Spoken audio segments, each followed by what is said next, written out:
There's more than one song. Oh, yeah? Yeah, I forgot. I was shocked at how many songs that is when that was pointed out to me. How many songs are what? The AB. What do you call it? Tone? Well, the song, the melody. That's the word, melody. A, B, C, D, E, F, G, H, I, J. Twinkle, twinkle, little star. Don't da da da da da da da. Oh, it's all the same Same, song. same Okay. melody, same melody. Yeah. Well, that's cool. Yeah. So we've been recording for 30 seconds. Oh, fun. All right.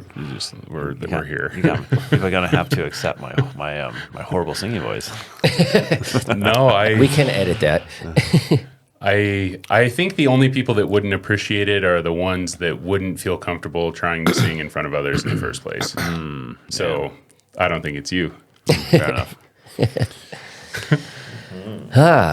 All right. So we don't have to clap. So Yes, in today's episode, you may have noticed that there is no video. We are in a public space, and not everyone returns the SD cards back to their required place after they're done with them. So we are without today. it's actually worse than that because we've now scoured the entire building, can't find one card in the whole building. And I promise you there's been at least like 100 in this building in the past. Yeah. Great news, however, today's episode is about acceptance and surrender. So it's kind of interesting that happened. Also, welcome back to today's episode of What is it? Title is currently still under construction. Under construction, Street right. philosophy for the people. Street philosophy for the people. Let's start with that. Okay. It's a working title. Working title, Street Philosophy of the People. Rolls right off Featuring- the tongue, sort of. Not really. It makes me feel good. Featuring our return guest and good friend, Devin Smith. Yay. Welcome back, dude. Where have you been? And the Tell crowd us- goes wild. Where have I been? Since the last time, I haven't really, my geographical range hasn't been very large, but definitely done some journeys through the spiritual world for sure. Do tell. Well, we'll get there. Fair enough. Medicine work. I always talk about medicine work on this show. I've had some lovely, lovely journeys within. So yeah. Definitely. What is acceptance and surrender? Those words have, I think, sort of a softer connotation to them or softer stigma to them, depending on where you're at in society. I personally believe they're two of the most powerful things we can possibly do to find joy and let go of suffering in this life. Which, does everybody feel? by the way, is why we do the podcast. Yeah. So I think a few ways to kind of get in, like start with the definition is a great idea. There's a few things I think one thing, a great place, a couple of good places to start from is the phrase that when I brought this topic to you, I like to share that idea. And I think also a second thing was yesterday or a couple of days ago, you mentioned the serenity prayer, which is a great actually teaser for acceptance. Right. So the thing that I kind of came across recently with when I was in a retreat space was that the highest form of self-control is total surrender. And then I guess while Ian's queuing that up, I guess I'll speak in full disclosure. This was at a medicine ceremony where we were doing 5-MeO, DMT, and that practice is all about surrender. It's that's a whole other topic of that, but big part of it is releasing, and really it's a practice of really like to the point of ego death, right? That's what that medicine can bring about. So there's this real practice to really get what you want out of that. It is a practice of surrendering. Yeah, totally. Okay, so for those of you that do not know or haven't ever heard of the Serenity Prayer, it goes like this. God, grant me the serenity to accept the things I cannot change, the courage to change the things I can, and the wisdom to know the difference. And of course, one can swap out the G word for Absolutely. For anything. anything that resonates. Yeah. And the wisdom to know the difference between the things I can and cannot control. Control, yeah. That brings to mind, I mean, everything you just said to me is describing the ultimate ends of the spectrum of holding on, letting go, being egotistical, being egoless. What is all of this stuff? What does it mean to hold on and suffer? What does it mean to let go and feel release? Like, what is all this? Or to also let go and experience suffering. That can happen too. Yeah. Because one may not be resourced to deal with the degree of letting go. Well, and in that idea, there's that saying of in life, pain is inevitable and suffering is optional. And that leads into, or comes back from what Devin just talked about. Well, what does that mean? Well, being human it guarantees that there's going to be challenge, difficulty, discomfort, and actual pain, and maybe even, it's fair to say, agony. But how we relate to it is what changes the difference between, is it just pain or does it move into suffering?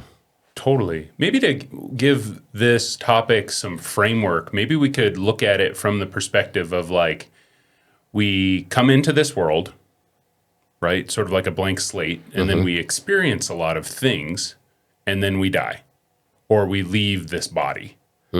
So how do we accept that journey, or how do we resist that journey? And how does that play into our suffering and our joy?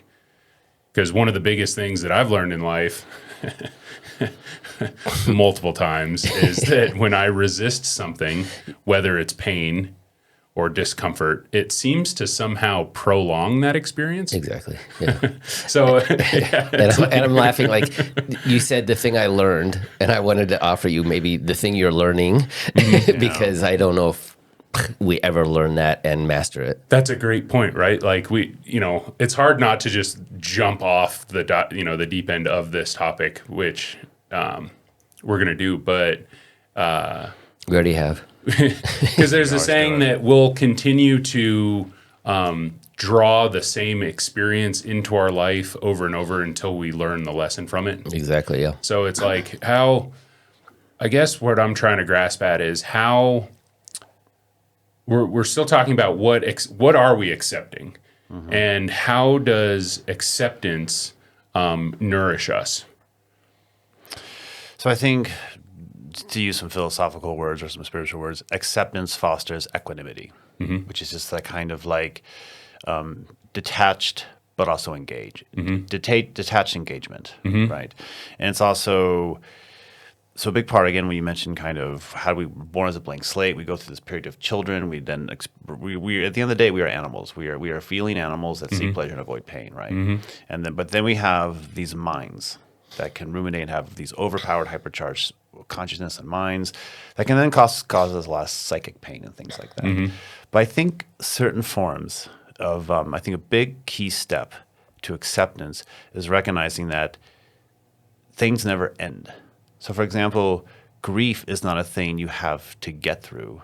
Grief is a practice, and I think I'll put this teaser in my own life, own actual step, is that when I'm in a high state of suffering, or if I'm in a high state of kind of agony and pain, there's always this kind of voice in my head that always says, well, at least I'm feeling my life. I'd rather feel this than be numbed out. Yeah, totally. Right? Totally. And so there's, and of course, one can say that's kind of a Pollyannish view, but there's always, and that's where they're like gratitude practice and things. So there are methods to kind of, I guess I'm jumping ahead of the actual definition of what acceptance is. But I think it goes back to that, I think it's basically acceptance is a recognition of things you can't control. Yeah. That we just do not have control. And we can either swim against the fucking current or just go with it. Well, and I asked too, like, what about accepting myself? Like, I can control myself, but Can No, you can't. well, okay, so this is a good topic, right? But you get what I'm saying? Like, there's different levels of acceptance. Like, we accept the fact that our time here is finite. What about, if you're listening to this, like, what is hurting you right now? Is it a relationship with a parent? Is it a relationship with a romantic partner? Is it a sibling? Is it a coworker? Is it health? A child? Traffic, society? There's a lot of things Politics. out there. Oh, wait, did I say that? Yeah. You did, yeah. Death, disease. Hey, we haven't cussed yet. No, we did. He I just did. said it. Oh, okay. I cracked that one. It's just Come so on, that's your how I voice roll. is just so smooth. It was just like, even if you're cursing, I'd probably fall asleep to your voice. But you get what I'm saying? What are you suffering with? There's plenty to suffer with, right? And there's, I can't control the political parties right now. Like I can vote, but I'm one drop in the ocean, right? And there's waves going on. So how, what, but I like the idea of accepting things I can't control, but also, a big thing for me in my life that helped me heal was accepting the parts of me that I don't like. Yep. And right? Totally.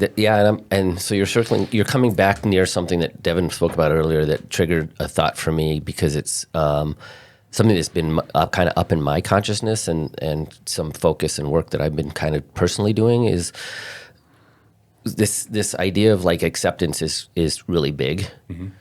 And one avenue kind of to be on moving towards acceptance, it kind of comes into this thing that you were just talking about, self, that like working with just self. And to do that, this concept that I've been working with a lot is around like self-compassion. And through self-compassion, that's going to make a big noise. Oh, well done. Ryan's moving one of the microphones out of the way, and I thought it was going to make a big jerky noise, and it didn't, and I'm grateful. I'm doing jazz hands. Yeah, this is totally video worthy. We all look great today. It's just, what a day to not have SD cards. I know. And we're accepting anyways. Yep. But this idea of self-compassion, through self-compassion, like acceptance becomes a possibility. Ooh. And with permission. Yeah. And then so I know personally, like without that, it's like, there's going to be a lot of suffering. Yeah. And as I kind of brush up at the edges of that practice and what it feels like, and it's pretty foreign to me. It's not a very like familiar thing that I grew up with or learned. So I'm like trying to develop this skill set. It's like, oh, right. When I accept the way something is, I can do that through being kind to myself. Yeah.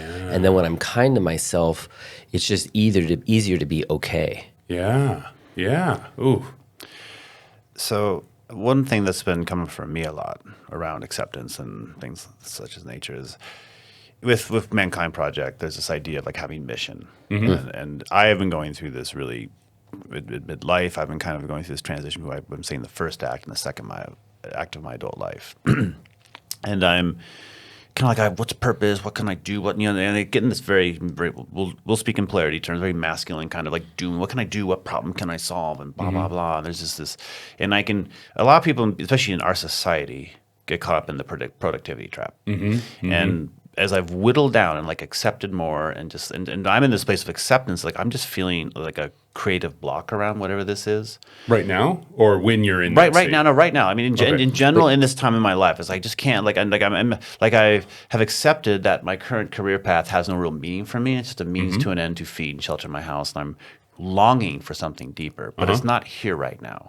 And part of that acceptance practice is don't force it. And so here's a key aspect is I realize that I've got to get out of this place of like doing and embrace a more state of just being. And that's key. And that's an embodied practice and I realize that for now, and this is always the thing, everything's always for now. And this is why I have a whole philosophy around avoiding labels, even the philosophy of language, the way I speak about myself. I rarely say I am a this, but that's a whole other story. But this idea that right now, all my purpose has to do is whittle it all down to just a way of being and the presence I carry in the world. Yeah. It just can start right there. I love that you just talked about that, because over the last 3, 4, 5, 6 months of my life, I have changed professions completely from something I've done for a long time, construction, to going through a phase where I was completely lost, to now I'm in a phase where I'm headed in a completely new direction. And I was really, really, really depressed after I left my last job because I felt lost. I felt like I should have been further along in life by my age.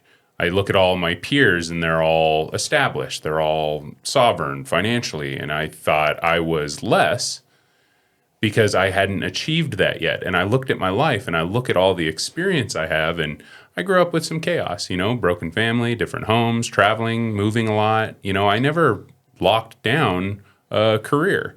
And I thought I had failed because of that. And I kept getting these signs from the universe that, and this could be anything to you if you're listening. Like, I'm not saying that's a particular thing. It's what it felt like to me was happening. And when I looked into those signs, it guided me to the understanding. So it was a feeling that resonated deeply with me that I am not on that journey. I am not on the journey of having one thing be my whole life. Mm-hmm. I am on the journey of figuring out not what I am, but everything that I'm not. Because I was trying things to see if they would fit, and they didn't ultimately fit. So I thought I was a failure because of that. But then that switched to realizing that that just wasn't what I was fully in alignment with. So I then felt a sense of acceptance for what was going on in my life. And as soon as that acceptance washed over my body and I stopped resisting and putting myself down and making myself wrong and feeling angry at my experience, everything started to move faster and better. It was like doors in my life just opened. I wanted to hang out with somebody, they'd call me. You know, I needed something, somebody would call and be like, hey, we've got an extra one of these. Like, oh, I got a job. Oh, you know, everything just happened. And I've seen that throughout my life is when I'm in a state of acceptance of what is, yep, this is the way it is. Or I'm working towards this and I'm not there yet, and that's okay. When I've been in those states, my health improves, my mood improves, and then I watch as my relationships improve. And my ability to feel kindness, even in a society that is really broken right now, improved. So it was like accepting myself helped me accept the world too, which kind of created a positive loop. Mm-hmm. So a couple of key words there. So just a couple of things I got hit on that was one of the key words early on what you just said. You said, I should be doing this. Should is the key word. If one catches, for me, if I catch hearing myself, I should be doing this, and I'm not accepting. Mm-hmm. I'm trying to force. Mm-hmm. And there's this idea of going with the flow, right? And there's this beautiful Greek word I like to use a lot. It's one of my favorite words from Aristotelian philosophy, which is this word called eudaimonia. Mm-hmm. And that is to flourish. Would you be willing to explain that philosophy? Just for anyone listening that might not know, I also am super curious about what that philosophy is. So, well, Aristotle has a lot of things, but in Nicomachean ethics, and this is one of the great moral philosophies that allows for difference of people. It's a very cool. Inductive reasoning philosophy. Cool. That's what Aristotle was all about, as opposed to Plato and his forms and all that kind of stuff. So Nicomachean ethics basically just acknowledges that there's a spectrum. A simple example of what it means to flourish in eudaimonia is that, like, a saguaro cactus needs different amounts of sunlight, soil, water than an oak tree. Mm-hmm. But just because, but in modern day, like sort of like moral rigid philosophies, like I'm just gonna pick on these people, Christians who say you should be doing this. That's like a fucking oak tree telling an orchid that it needs to do what the oak tree does. Mm-hmm. Doesn't work that way. Right. So this idea is finding where you are, where your individual self is on your spectrum. And like you said, once you start accepting things and quit trying to force things, it's amazing how things can open up. And this ties into a way of being. And people are receptive to, because all of a sudden there really is this like presence you put out that people actually want to call and reach out. You're actually flourishing in what you're doing, and people are drawn to flourishing wildflowers, right? Oh, that's a good analogy. Right? Like, oh, look at these wildflowers. Everything's blooming. Awesome. They're drawn to it, right? You know? So I'll come to a conclusion. Is one more thing I wanted to say was, so actionable steps. Like, what does way of being look like? And how can one foster, there's a chicken and egg, and how do I get to that place of flow, especially if one is feeling stuck and stagnant? And key aspects to that, everyday tricks of present moment experience, bringing yourself to present moment experience.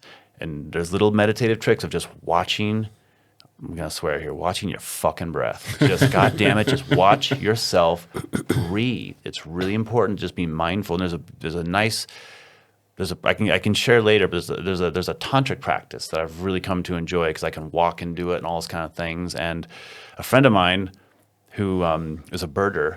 I remember we'd be driving the car and I'd be ruminating about some bullshit in my head. And I could see she just wasn't paying attention. She was looking out the window, and she'd say, "Oh, but this hawk is up here doing something." And she'd hear me going about all my bullshit, and she'd say, "Just watch the birds, Devin. So open your eyes and just look at nature and get present." Hard to do. Interrupt those. There's actionable steps. Actually, interrupt those calcified neural pathways that keep us in rumination and all that kind of thing. Yeah, absolutely. That actually ties back into, if you remember when I shared that 10-second practice Yes. in a previous episode. Yeah, with Megan Sundra. Yeah, that's a very simple way to do exactly what Devin's talking about, and it's very much built on the actual neuroscience of how neural pathways work and how we get stuck in them and how we interrupt them. If you guys want to listen to that episode, it's the second episode with Megan Sundra with empowering somatic awareness techniques. Right. Go back, and Megan Sundra is a great guest. Plug. Yeah. Yep. Exactly. Somatic techniques are integral to gaining awareness and acceptance in life. So what I'm hearing from this, is that our feelings and our belief systems are also associated with feelings in our body and in our hearts, like our beings, right? Like and one thing that came up for me was that when the human brain is really efficient, right? It wants to help us do what we're doing. And if we think a thought with an associated feeling over and over, the brain will actually set itself up via neural connections to make it easier to think those thoughts and feel those feelings. So that creates an incredibly slippery slope. What are we feeding that system? If every day I get up and the first thing I do is look at my phone and look at the news and see death and fire and fear, my brain is then primed to react to those thoughts and feelings. Or only see that. So that's where it goes. And we haven't talked about dopamine yet, because that's a part of it. Yeah, 100%, right? And that's outrage and anger get dopamine hits and feed that shit. just the same way that pleasure and connection do. right, and acceptance. So society is charged in a negative way through division, fear, and you brought up religion, and I want to be careful generalizing religions, because I do believe that all the faiths in the world, there are people that use it altruistically and to heal, and people who use it to have control, right, Or through power. fear and power. So Yes, and I will clarify that I have members of my family who are Christian who I see as very enlightened, beautiful, loving people, and a lot of people like that. However, I will just make this generalization that Christianity in the United States has been captured by, how do I put this? I'll just say this, by shadow in general. For the most part, it has. So I want to be careful here, especially for our listeners, and point out that that's your judgment. That's my judgment, yes. That's and correct. that you are owning that as a judgment. 100%. And that other That's people okay. may have different judgments around Christianity, religion, and whatever else, and all of that is okay. And look at that, how we just touched into acceptance. And it's a big part of also why I preface that, for the most part, as a whole, but I recognize there's individual people who don't feel alignment with it. Right. And I understand that's kind of an alignment thing. And I don't want to be dismissive. I mean, look at the Crusades, right? Oh, for sure. There's definitely good examples of what Devin's talking about. And I'll also, There's violence there. I'll and there's also judgment, say, but too, that wokeism on the left also was really captured by a real dogmatic, judgmental, othering shadow. It got to a point where it was it was getting nasty. Well, I think shadow is a human thing. Faith Very. is a piece of clothing that we put on, a piece of armor that we put on. And people either use it to fight, but it's like it's like the old saying: if you walk around with a hammer, everything starts to look like a nail. Yeah, exactly. If you walk around with righteousness, the world then becomes something that is horrifically wrong. To you. And people that live in the greatest degrees of judgment also then live in the greatest degrees of fear. And I personally believe that those people are suffering the most. Yeah. Right? The people that want power so that they don't have to feel helpless. Right? Well, judgment itself is driven by fear. Yeah.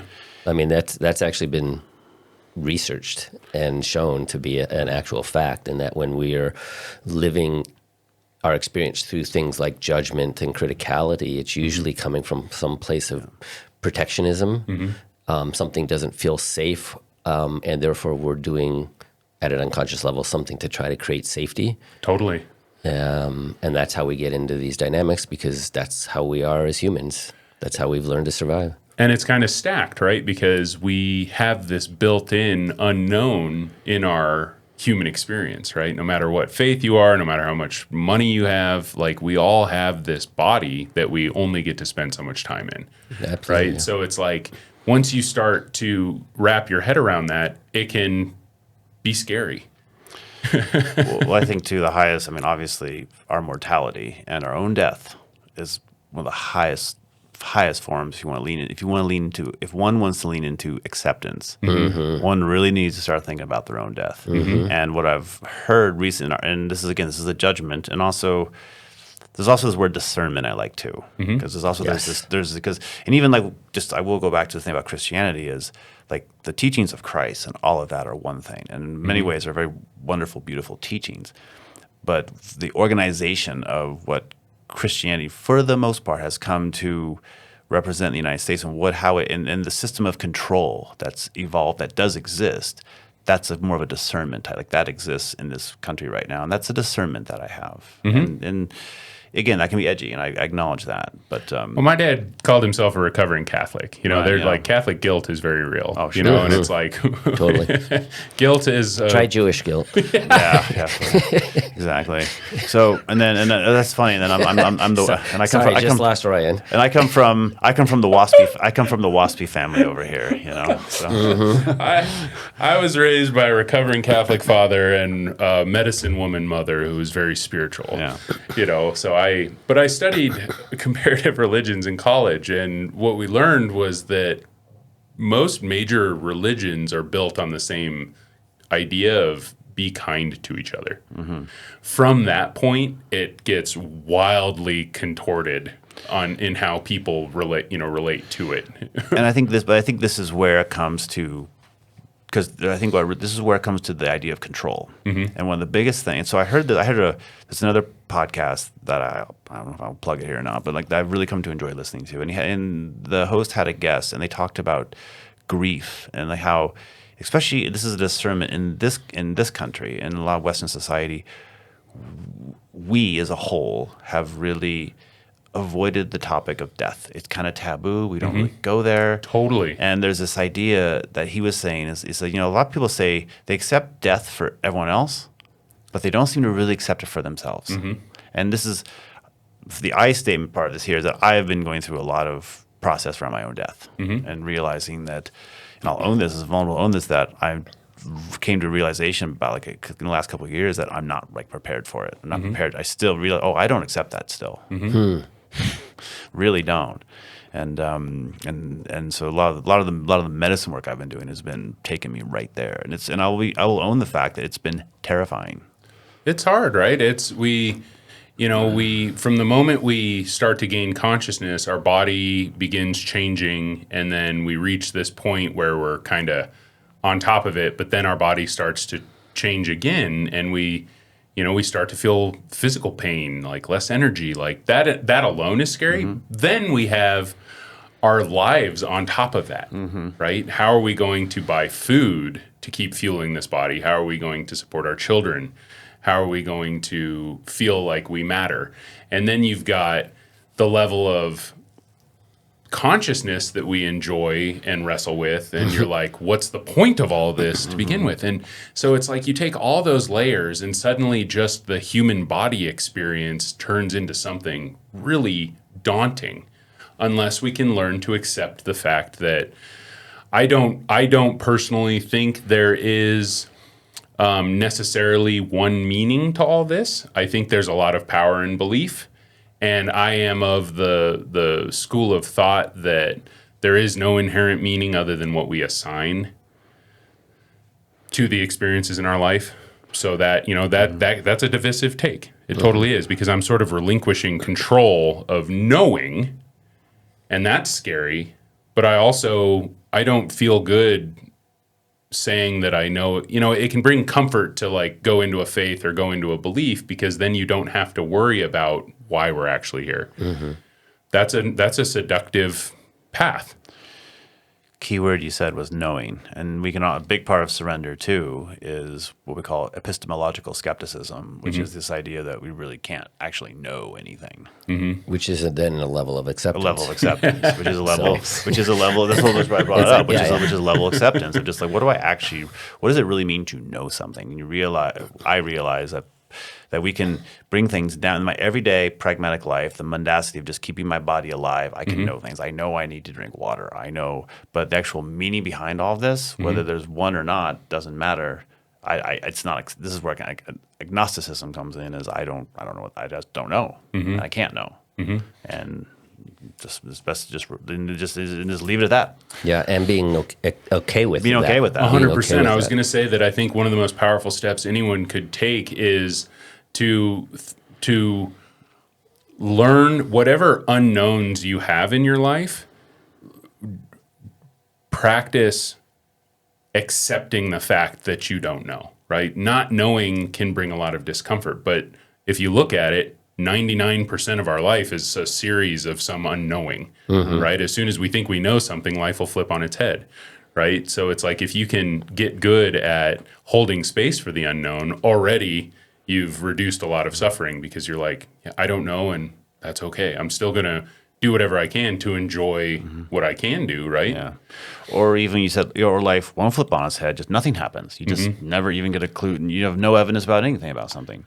And I was going to say too about this is the thing about way of being and like coming to a place of acceptance. And this is really what Buddhism is about is enlightenment, really is a form of it. And coming to this place of acceptance and having that surrender, I'll be real, is deeply threatening to a lot of people who are still entrenched in their fear and their desire for control. And this is essentially why religious structures try to control because it's actually when people have a rigid belief about something that they know the more certain they are, and that's why this idea of just like who knows is deeply threatening, and that's why it's a source for I believe a lot of violence in this world. I think you're onto something, but I think the reason why it's threatening is because it's actually threatening to our ego. Exactly.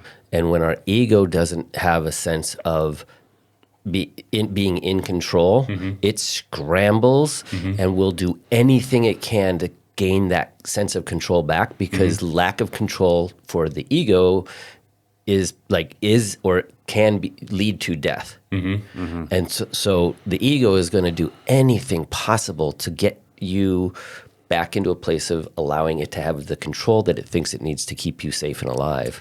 That's brought up one thing that I wanted to share towards the end, but this is a perfect time to share it, is one actionable step that you can take towards regaining a sense of control in your life. If you feel like you're caught up in a total maelstrom of life and you're afraid about what's going to happen, focus on the things in your life that you can actually control.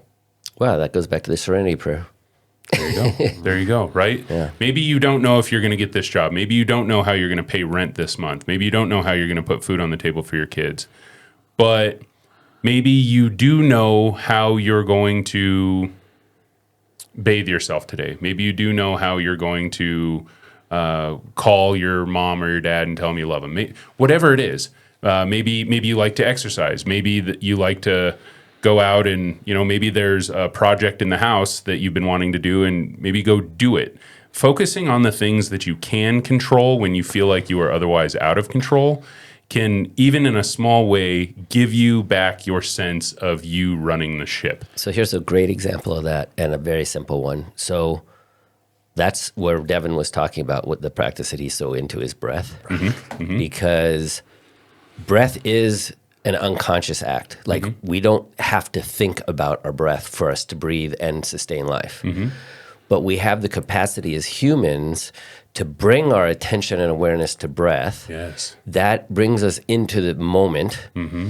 It becomes a degree of control, but it's not a control that has to be out of survival any longer. It's a control out of an intention to focus our energy and our thinking mind away from what the mind is doing because of all the stuff you were talking about maybe Right. going on in our lives. Right. And so probably the simplest, and I'm sure there's somebody that can correct me even beyond this, but I think probably the simplest thing as humans we have to practice a sense of control over something in our lives that we literally do always have control. Well, I shouldn't say almost always have control over is bringing our full attention and awareness into the act of breathing. And if we want to be even more specific, it could be something like being present to the movement of air going in and out of our nose, the sound of breath, the temperature of the air as it comes in or out, the sensation of it moving across the edges of the skin of our nose. I mean, anything that at that simple level allows us to step into and access what you're talking about. That was beautifully said. It was meditative hearing you describe that.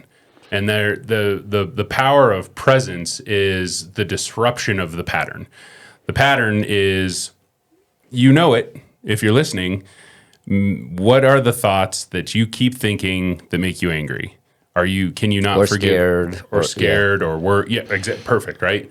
Like maybe, I know people that will not stop talking about their ex, how much their boss hurts them, right? Like, By the way, both Devin and I just raised our hands to the not stopping talking about our ex. I'm raising my hand too because I think about people, old coworkers, old bosses that I still wrestle with. Like, I'll just have a really bad day because I'm just thinking about how angry that person made me, and I'll fluctuate between like, hey, it's in the past, and hey, for some reason I'm super pissed off right now.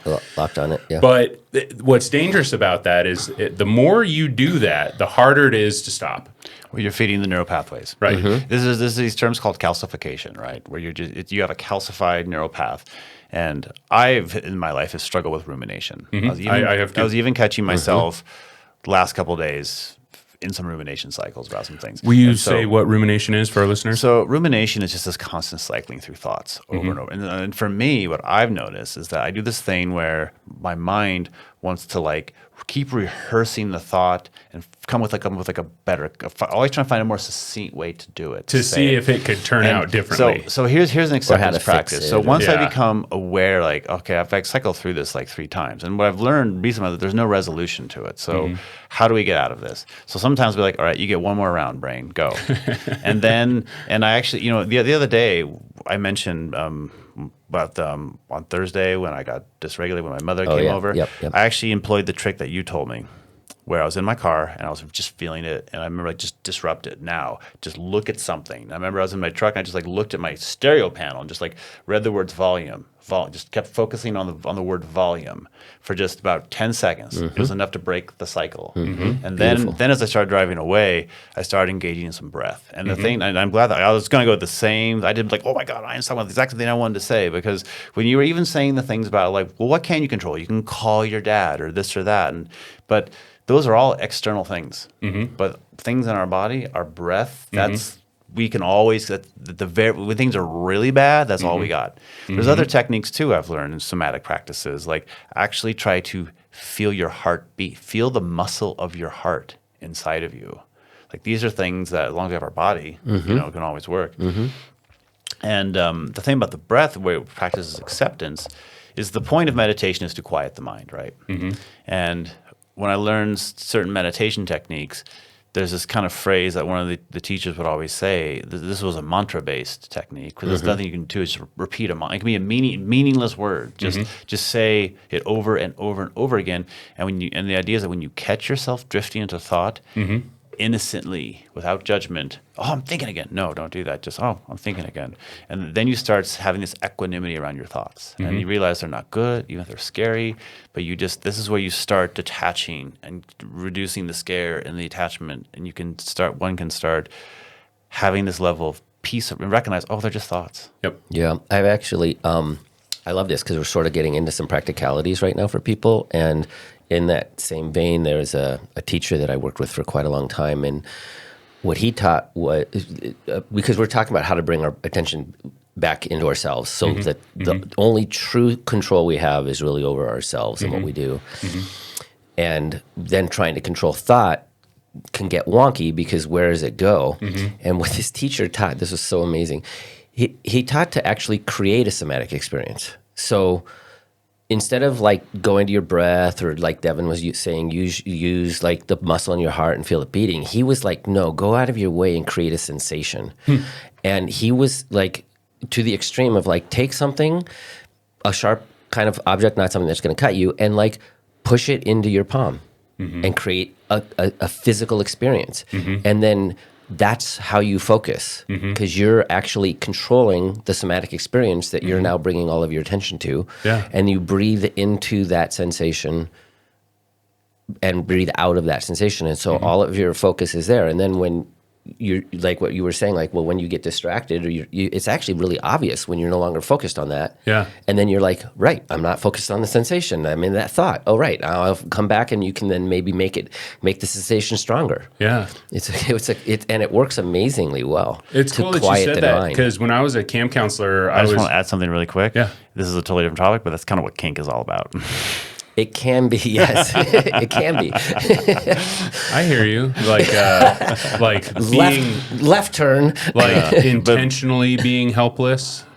Or just a lot of kink is about like sensations. Sensation. A lot of body Body sensations, sensation, and just being present with like weird bodies, and not always like not that's BDSM specifically, but there's other kinds of kink where it's just like electric shocks and things or like tickle. Oh, I get what you're. That's why they call it kinky, because it's like something you might not think is totally like quote unquote normal. Right. Oh, we should have an episode about kink. Yeah. We could have Megan Sunder We back. could have Megan back. And I've Megan's great, and there's other. I have other people that can definitely. Let's do it. You know, I love that story, because when I was an expedition leader, I would take groups of high school kids on 6-day backpacking trips and be responsible for A, keeping them alive, and B, teaching them to lead each other. So I'm raising children. I'm introducing them to a completely new world that is very taxing on everything that they have and are, because a lot of them have never been backpacking before, and now we're moving 9 miles over a mountain pass with 50 pounds on your back, right? Like, I would watch this be difficult with the kids, and I would struggle a lot with wondering if I was actually helping them or making them miserable somehow. And I would get really stressed. Probably both. Right? And I would get really stressed about that. So one weird thing that I would do is I always backpacked with a pack of cigarettes. Yeah. And at the end of the day, after we were done setting up, I would go smoke one.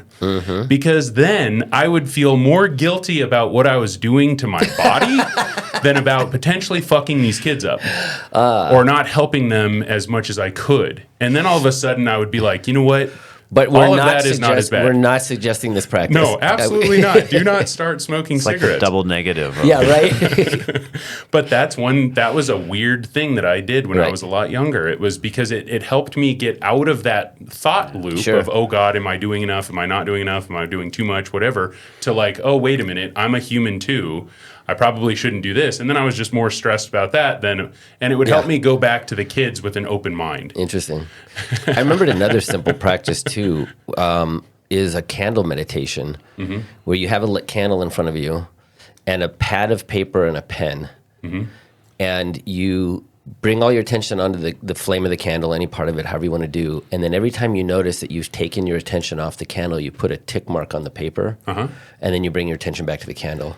I was looking on my phone earlier, and this is why, because this ties in perfectly. Wait, let me just finish. So the cool thing about it is then you can track your attention, so that over time you can see how many tick marks you're making with each session. Like you do it for 5 minutes, and then maybe you have 50 tick marks the first time. But as you practice this, the tick marks will become less and less. And so there's this tangible way of seeing how your attention is getting stronger and your ability to direct it. That's really cool.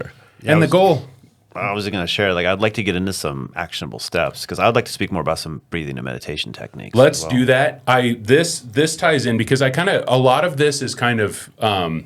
sort of up in the airy, and just to segue into actionable steps, one of the reasons we're talking about all this, I do want to make one clarification, because everybody's got stuff that they ruminate on. Everybody's got old wounds, right? Everybody's got active wounds. Shadow. We're all dealing with something. Every human, no matter where you're at in life, experiences not getting what you want. Everybody experiences a broken heart. Like, we're all in this together, right? And I want to make the clarification that acceptance doesn't it's not the same as approval, right? I'm not, if I accept the way my life is, or accept the way someone treated me in the past, or accept that a relationship just didn't work out, I'm not saying that that's okay. I'm accepting and I'm saying that that's simply what happened. What am I going to do now? Or another version of that is that's the way it is. Like that just is the way it is. That relationship didn't work out. Yep. It's not good or bad. That's just what happened. And I don't want to use that as an excuse to like disconnect and go numb. I want to use that as a way to actually let go of that experience enough so that I am not constantly spending my bandwidth and energy on feeling the feelings associated with those experiences. Those are things I cannot control. They're over in the past. Maybe it's politics and it's something out of my hands now. I don't want to sit here and spend all my energy being angry and afraid all the time. Right. And even go back to what Ian said about that's the way it is. And the deeper question is, what purpose did it serve? Yeah. Was it actually meant to be that way? Is that the only way it even could have been? That's the trick for me to accept things, is understanding what I could learn from it and how I could use that to change the trajectory of my future. I love that, but I also consider that almost like the advanced version of acceptance. Yeah. Because sometimes that's unattainable. Like it's still like the energy that it's taking to just accept that's the way it is may be all a person has. Totally. And that's okay. And then maybe as enough time passes and the energy subsides out of the experience a little bit, then that may be possible. But I don't want people to think like if they can't get to that place, they're not doing a good job, or they're not 100%. getting out. They're not getting enough to help themselves. I think a qualifier for acceptance too, with that, well, the guy's got to accept this, or this is the way it is for now. And because some things too can be, well, this is unacceptable. I don't want my life to be this way. So what can I actually do if this is unacceptable and it's something I can act on? It kind of can have that engine driver. But for now, it's the way it is. One thing that I want to say is, if you are feeling things that you're struggling with, a powerful thing you can do for yourself is to give yourself permission to actually feel those things. You're not wrong or weak or lesser for feeling pain or anger or fear. And a lot of suffering comes from resisting when we feel anger, pain, and fear, right? So And let then we yourself feel it. Right, and then we get into this thinking about it is like that's the way it is, and that's therefore then our brain, most of us, our brain. I guess I'll just speak for myself. Then my brain is like, and that's the way it's always going to be. And I wanted to bring in a concept from that because I loved that you talked about equanimity before, and tied to equanimity for me, especially with the Buddhist philosophies, is the concept of impermanence, and that's what Devin is touching on when he's using the reference for the for now comment, is that nothing, when we can step back enough and become more of the observer of our experience than the experience is happening to, we actually can see that nothing stays the same. The one true constant is change. Exactly. So here's sorry. And so it's just I think the way we make acceptance more powerful or empower acceptance is by applying both equanimity and impermanence to the experience. And so what you were saying earlier about saying giving yourself permission, but I would imagine a lot of listeners would think, well, how do I do that? And that's where these somatic embodied practices. So, and also there's little like kind of fun habits and tricks you can do of like, so for example, one that I like to practice impermanence, when someone's like going through a breakup, going through a hard time, people like, this too shall pass. This too shall pass. But when I'm having a great fucking time and I'm like up on a trip on a mountaintop, like, oh my God, or like, on the beach, Nicaragua, having a good time, I'm like, oh my God, it's so good. And this too shall pass. Yep. Yeah. Right. So, deploying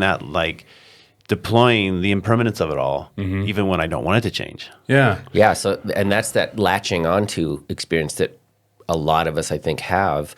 Again, as a survival thing, is even positive or negative, we tend to latch onto it, and that's what tends to lead to suffering. Yeah, because life keeps changing. And no matter how hard we try, it's gonna change. Like no matter what. Happiness and joy are not permanent. Or they're not places we get. They're just feelings we feel. Yeah. Right. It's how we are for a period of time.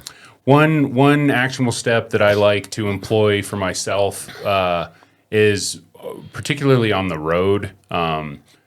It's really easy for me to get frustrated when somebody cuts me off. That just makes my skin crawl when people act like that with all the criticality of driving. Super dangerous, and we're all sharing the roads. But growing up, I realized that I always felt like I knew exactly why they did it. Oh, they just think they're better. Oh, that means that they don't think I'm worth the respect. All of that's bullshit in my head. So the technique, if you're wrestling with feelings like this, where you think, this person's not texting me back because actually I don't know why they're not. I don't know why that person cut me off. So I'll do what's called reframing. And whether it's true or not, when somebody cuts me off now, my brain, it took a while and it felt like it felt fake for a long time, but I kept doing it. And now my brain will automatically do it. But instead of getting angry and having my body filled with cortisol and my shoulders get all tense and then I'm just pissed off and I want to get back at them, my brain will reframe it and be like, well, maybe their significant other just died and they have no idea what's going on right now. Maybe their wife is pregnant and they're desperately trying to get to the hospital. Maybe maybe it's just something else that has nothing to do with me. That's a technique I employ to accept what happened instead of carrying it, right? And the meta level to that is, oh, that person just cut me off. Okay.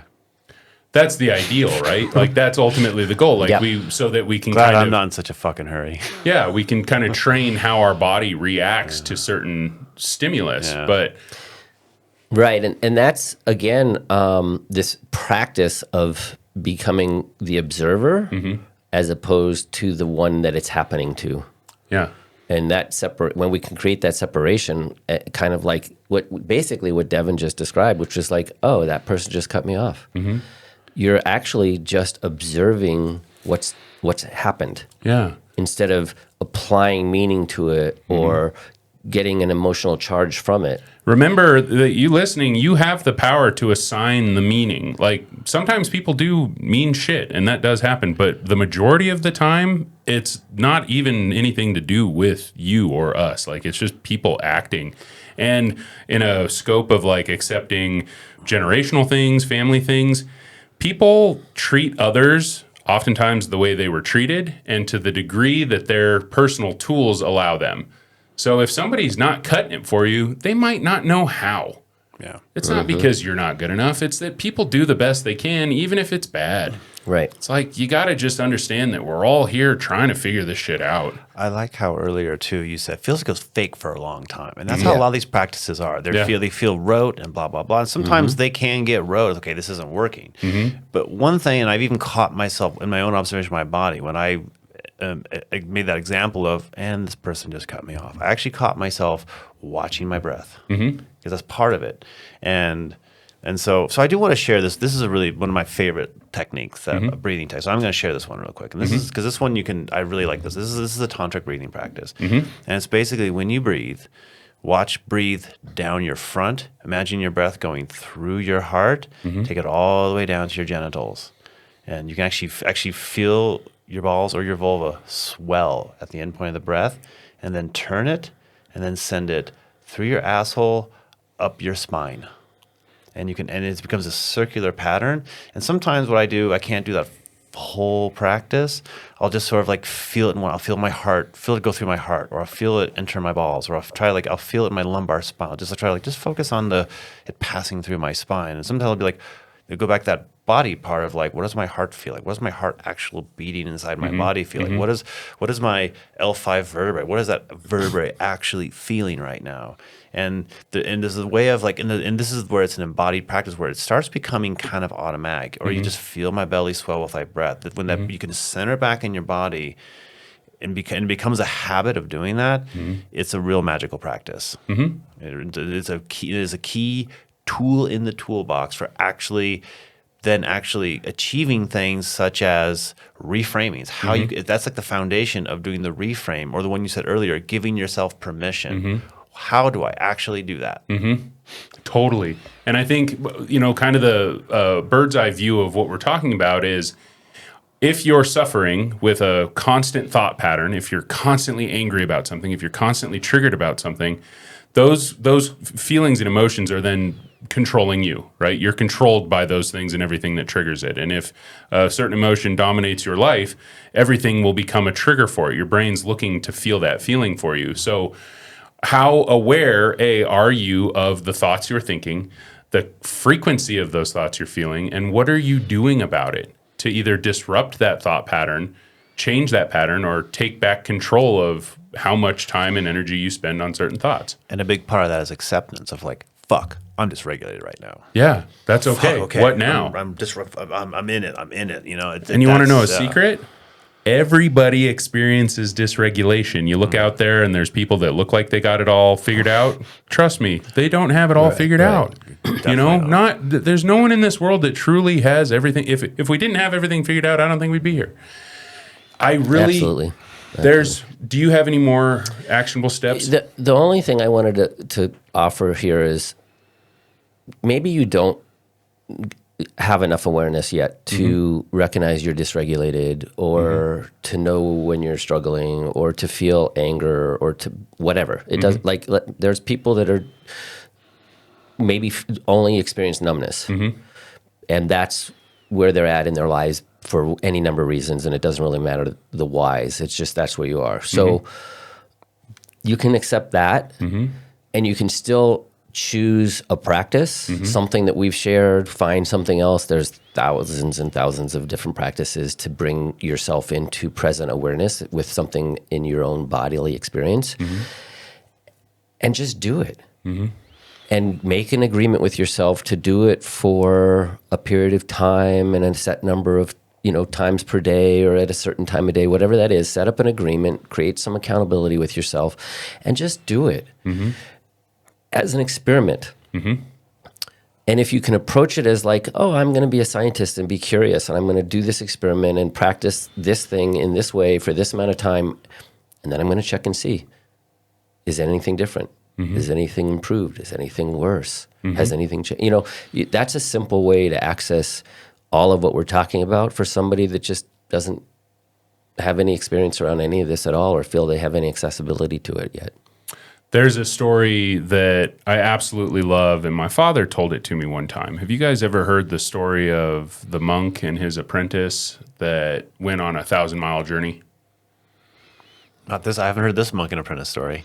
So it's not super long, and I'd love to share it right now if that's okay. Please. I feel like it just came up, and I feel like it does illustrate kind of, it's a story about what it is to accept. But this monk was learning to become the master, and his master monk said, okay, you're almost there. All that you have to do now is go on this 1,000-mile journey with me. We're going to leave here, and we're going to walk 1,000 miles to the sea. And the younger guy's like, let's do it. And the master says, well, if you're going to commit to this, you have to make me one promise, that along this entire 1,000-mile journey, you will not lift a finger and do any work. Okay? And the younger guy's like, okay, great, let's do it. And as soon as they step out of the monastery, the younger guy watches the master book it down the hill to an old woman that is struggling to carry a sack of rice up a ladder into her storehouse. And he runs up the ladder, he grabs it and says, here, come down here, and he carries it up for her. And then he jogs back up to his apprentice and he says, all right, let's keep going. And the apprentice gets really upset. He's like, wait a minute, I'm confused now. You told me I can't do any work. You just did work. And he goes the whole 1,000 miles that way, pissed off at his master for being a liar, right? And he gets to the end, and the master's like, so how was it? And the younger dude just lights him up and just unloads. And, dude, who are you? Fuck this, right? And the master's like, what are you going on about? The younger guy says, that sack of rice that you helped that old woman carry up into her thing. And the master is like, oh, you're pissed off about that sack of rice? How interesting. I carried it 3 feet. You carried it for 1,000 miles. I've heard a similar version of that. Yeah. Yep. Yep. So what are you carrying around out there? And what are you doing to disrupt the pattern, you know? Absolutely. Okay, what are we grateful for? Wow.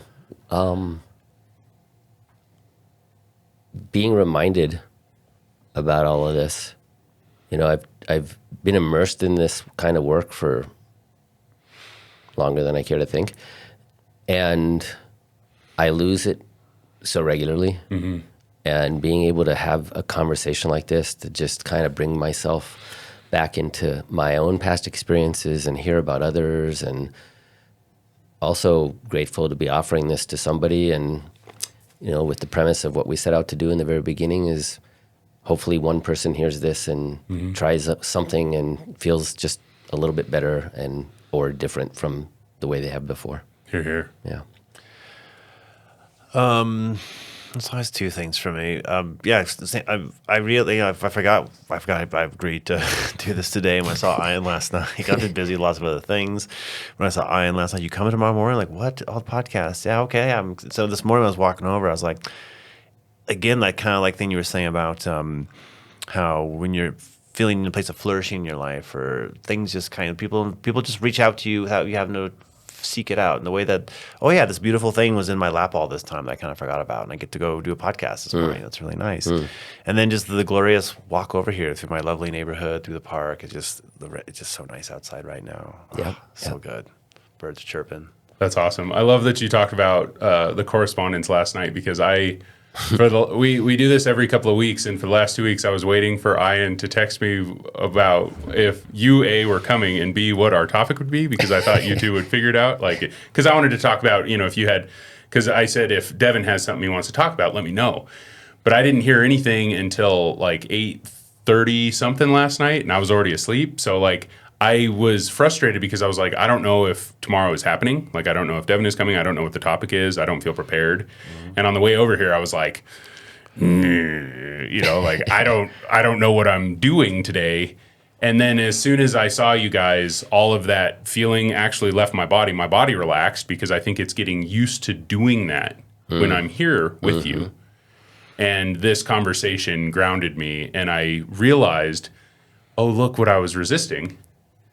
And look that how I felt once I accepted the fact that it was just going to happen today the way it happened. Yeah. I feel way better. So I got a little school today.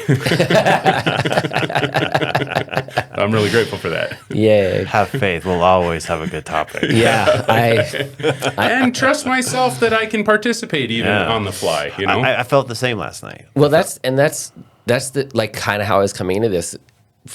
I think we may have spoken about this on our first episode about how we ended up doing a podcast in the first place, but it was because Ryan and I had gotten introduced to each other, and through that introduction, we decided to have coffee Saturday mornings, every couple of Saturday mornings, and we would just sit and talk, and the conversations just kind of evolved similar to the one you just listened to. And I'm like, that just happens. Like, we don't have to try. It just happens. And Devin and I have this ongoing relationship that pretty much leads us always into these kinds of conversations and topics. And it's like, I have zero doubt, like, when we come together, something is going to come out of that. And it was funny that we had a subtle miscommunication this morning. Like, I was literally parked on one side of the building, and Devin and Ryan were standing on the other side of the building, couldn't see each other.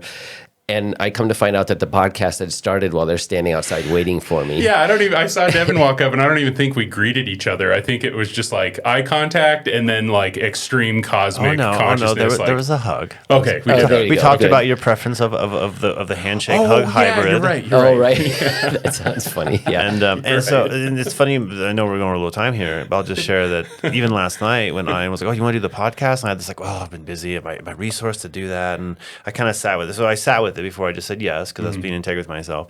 But it wasn't for long. I was like, "Oh, it'll be fine. It'll be fine. We'll find something." And what was the other? You remember the other thing you said to me? I can't remember.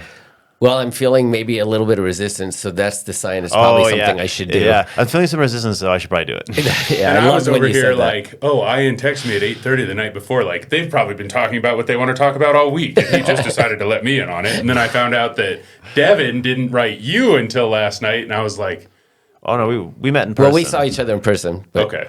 Same. And- yeah. I must be going to bed so early or something. And like I that. came up with the topic. I came up. I basically sat with it last night, and then this morning, having my morning coffee while I stretched around, I started browsing the idea of like, well, what would be a good topic that I'll bring to the table? And this idea of acceptance came up, and because I and I are going to this Tantra festival next week, I thought we could maybe talk about some sexual shadow stuff or something like that. But Next episode? Yeah. yeah, we can talk about some sexy stuff. I think we should I maybe think that'd talk be- about some kink stuff too. Yeah. And I have a potential guest that might really enjoy. Okay, so just quick question. How can I think what came up for me is if we're exploring the idea of kink and tantra, perhaps we're accepting parts of ourselves that we've always felt and been curious about. Or that show themselves when we get uncomfortable or at an edge, stretched, unfamiliar, scary.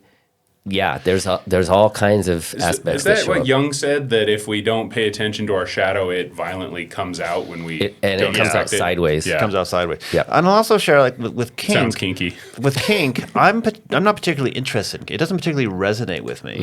I'm kind of gotten to a point where it's kind of really, I'll go and I've always explored and have curiosity around it. Tantra, on the other hand, resonates with me a lot more. And And again, I'm in agreement with Tantra that. is not just about sexuality. Sexuality is like a very small part of it. Mm-hmm. Tantra, the key of Tantra is that it's a Yoga Veda process of finding divinity, but Tantra is that you kind of find divinity through your body. Mm-hmm. And it can be sexual things. It can be just the process of smelling fresh cut grass. It's this idea of bringing back to awareness, back to presence, and it's sort of what it doesn't do is it doesn't believe in denying the body and trying to achieve like transcendentalism or asceticism. It doesn't. It speaks against the idea of asceticism, of just denying the physical world. And it sounds like there's a degree of letting go of judgment. Well, yeah, because that's all part. Any kind of like these kind of Eastern thoughts, because it's about that practice of just equanimity. Yep. Right, it's a huge part of it. And acceptance. I mean, there's likely going to be experiences that are challenging and uncomfortable, and it's like, I chose this. Okay, it's okay that this is what's present. Totally. But I find I do have some judgment towards kink because it's one of these things where it doesn't really resonate with me. I can't access it, and therefore it's some kind of threat. Sure. So therefore I have. Ooh, repression. Yes, but there's also this acceptance. Like this just doesn't really, or this doesn't particularly resonate with me right now. Let's be careful. Not starting another episode before we stop this one. I was just going to say, we love you guys. Thank you for listening. If you do one thing today, I'm going to ask that you go look in a mirror and you tell the person there that you're doing your best and you're working on figuring it out. And notice how your body feels when you do that. Yeah. Let them know they're okay. Yep. And they're, Self-compassion. even if you're trying to change, that effort is just as important as the change. Well, it's more important, actually, because the change can't happen Yeah. Without the effort. Without the effort, So yeah. look at that person and let them know they're doing the best they can. And we're out For now. For now. for now. For now.